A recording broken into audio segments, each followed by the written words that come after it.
இந்த கொஸ்டின் அடிக்கடி எஸ்எஸ்சி எக்ஸாமில் கேட்கக்கூடிய கொஸ்டின். ஃபஸ்ட் டைம் நம்ம சேனலை பார்க்குற மாதிரி தான் ஃபஸ்ட்டு ஃபாலோ பண்ணிட்டு வாங்க, அதுக்கப்புறம் செம்ம சால்வ் பண்ணலாம். இங்கே பாருங்கள், இது ஒரு நம்பர் கொடுத்து இந்த டேஷில் என்ன நம்பர் வரும்னு கேட்டுக்கிறாங்க. ப்ளஸ்ஸா மைனஸா இன்டூவா டிவைடான்னு சொல்லி வாங்க நம்ம சால்வ் பண்ணி பார்க்கலாம்.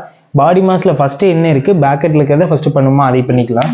மிச்சத்தை அப்படியே வச்சுக்கோங்க, இது தெரியாது. அப்படியே 6 - 12 இது ஆட் பண்ணிங்கன்னா என்ன வருது, 6 வருதா, 6 வச்சுங்க. அடுத்து பாடி மாஸில் அடுத்து என்ன இருக்குது, டிவிஷன் இருக்குதா, டிவிஷன் பண்ணுங்க. இது டிவிஷன் பண்ணிங்கன்னா என்ன வருது, 12 / 6 பண்ணிங்கன்னா 2 வருதா, 2 - 6 - 2.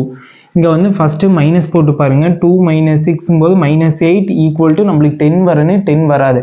அடுத்தது ப்ளஸ் போட்டு பாருங்கள். 2 + 6 8, 8 - 2 பண்ணோம்னா 4 வரும், இதுவும் வராது. அதே போல் அடுத்து இன்டூ பண்ணி பாருங்கள். 2 × 6 12, 12 - 2 10 வருது. கரெக்டாக வருதா அப்படின்னா ஆப்ஷன் சியாக தான் இருக்குது, கண்டுபிடிச்சா. இதே